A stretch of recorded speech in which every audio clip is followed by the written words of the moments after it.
What's up, everybody? Welcome to another edition of Let's Talk, and this time we're gonna let's talk about YouTube from the creator standpoint.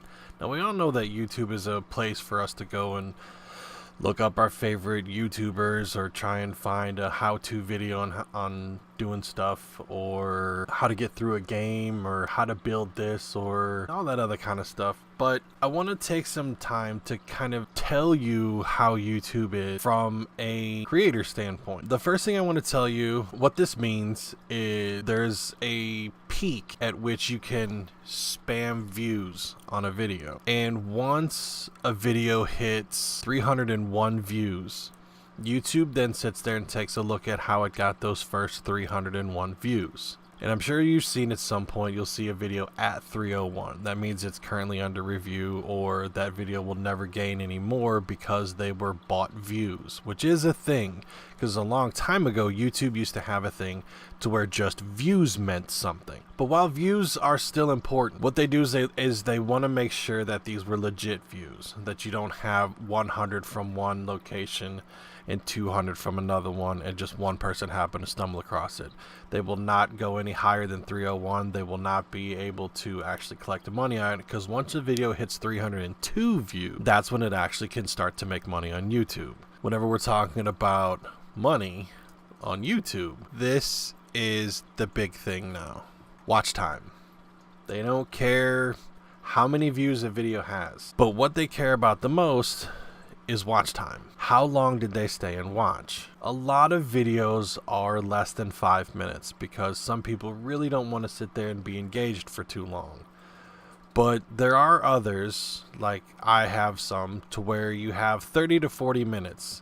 And what that implies is now that you've got people that are watching, or you have a longer video, they're more apt to watch it a little bit longer. If you have a video, now you would automatically think that this one is the better one to have, and that this one is garbage. Now, what if I told you between this one has an average watch time of, well, here, hold on, we got to do video length. Let's say they're both 10 minutes. This one has an average view time of 2 minutes. This one has an average time of 8 minutes. Based off of these, which one of these do you think would be the preferred, and which one do you think would be the one that you avoid?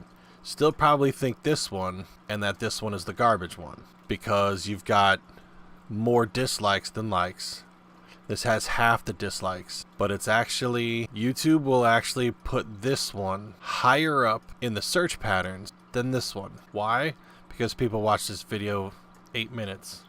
They only watch this one too. It has 1,000 less views. It has 900 less likes. It has 200 less dislikes, but it has 3 times the dislikes. That doesn't matter. All of this is all the same thing. All of this is the same thing. Doesn't matter whether it's, oh, this is a good video, or this is a bad video. It's all the same thing. It's, did you interact with it? Did you like the video enough to actually go, yes, I like this video? Or did you like it enough to go, boo? That's all that matters. This is all the same thing. Let's say this video, how can we get this one up in the search beyond this one, even if we keep the average times? Anyone know? How to raise this average 2 minutes versus this average 8? Is there a way that you think that this top video can be raised so that it actually gets higher up in the search than the 2,000? Let's say, just for example, we have another 3,000 number for here. If you get 3,000 comments, that video now becomes the good one, and this one goes back to being the bad one. Because that means that every time this video has been viewed, someone has typed in it. This one may be pulling more people, but this one has more interaction. Are people actually paying attention to what's going on? Are they giving you feedback? So a lot of the times when you see a video with like 1 million views, but 100 comments, like, it's going to be up there because it's the 1 million views, because people are like, oh, 1 million, there we go. There's a lot of numbers games in YouTube, and this is just a really big part of it. If you have a 13-second video and they watched all 13 seconds of it, that's a good thing. If you have a 3-minute video and they watched 13 seconds of it, that's a bad thing. If you have a 13-minute video and they watch 13 seconds. That's a horrible thing.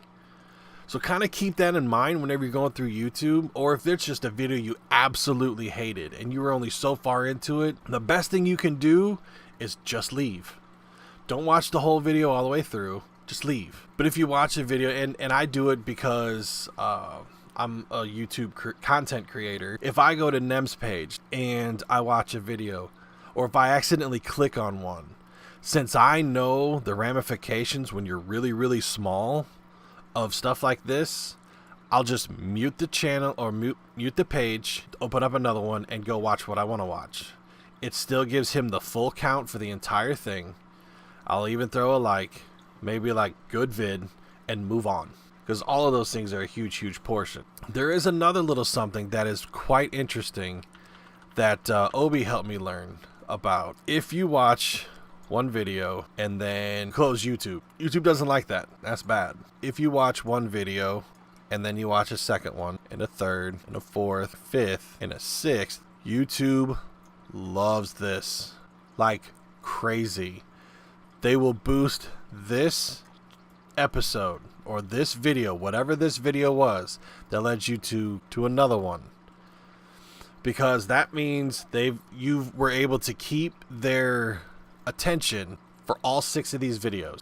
That is an amazing thing in YouTube's eyes, and they will love the shit out of this first episode, whatever this was.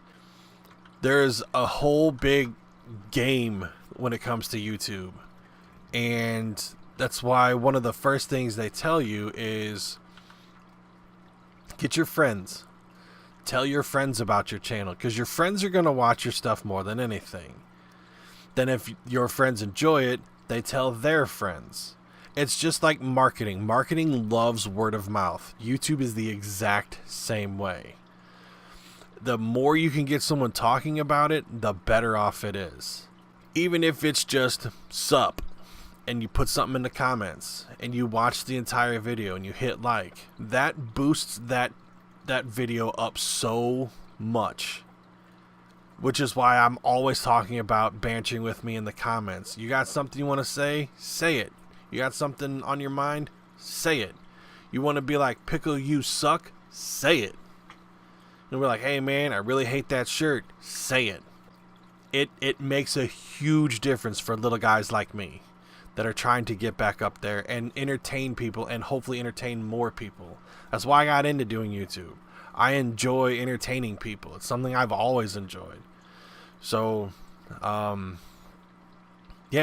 I'm going to keep doing this. And I'm going to keep coming up with let's talk topics.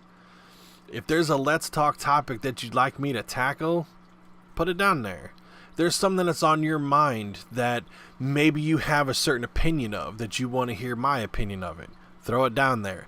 Now, that being said, I do have 2 restrictions, and it's just like any time that you've been taught about manners when it comes to conversations. There are 2 things you don't talk about: politics and religion. Let's leave those alone. Okay? Anything else you want to talk about? Like, what's the average spots on a Dalmatian? I don't know, but I'll see if we can figure that out. I prefer a little bit more topics other than just asking a question, which, speaking of, if you are unfamiliar that I have a Patreon page, I have links in the description on almost all my videos. Something down there.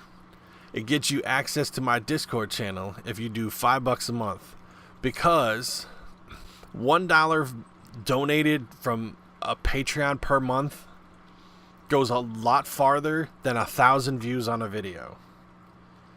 And I have my own Discord channel, and if you want access to my Discord channel, it's $5 a month.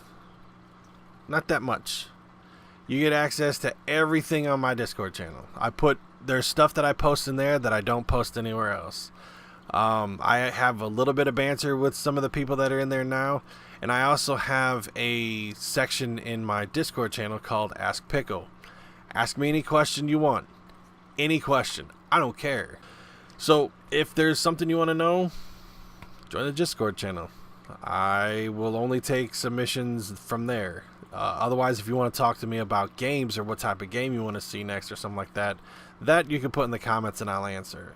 But anything else other than like, will you do a series on this? That I'll only take submissions from the Discord channel. I'm not trying to be an ass, but I mean, gotta give my Discord Patreon supporters something, man. So yeah, that's all I got this time. Hope you guys enjoyed. You know you know what to do now. Hit those likes, put a comment down, put a dislike.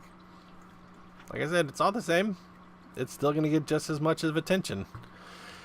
And yeah, until I see you guys in another episode, I'm Pickle, and I'm out.